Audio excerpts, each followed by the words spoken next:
ఇగో స్కూల్లో చేసింది, time waste చేసుకోకుండా. మీరు ఒక్క చిట్టనే ఇవ్వలేరు. హోంవర్క్ చేసుకోమంటేనేమో శాత కాదు. ఇగో ఇదైతే ఫుల్ షైనింగ్ రోయ్.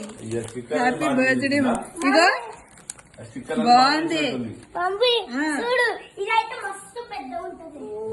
ఇదైతే పెద్దగా ఉందంటే జాగ్రత్తగా ఇప్పాలి.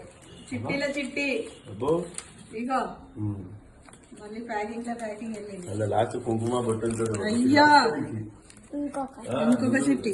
విభూతి వస్తుందేమో, విభూతి రాసుకోండి. అయ్యా సర్ప్రైజ్ ఉన్నది. ఇక చిట్టీలు చిట్టి ఇప్పుడు వచ్చేసి లాస్ట్ ఇదే ఇక కథ. ఇగో happy birthday mom. March 29 is her birthday. దీని కాయలు అన్ని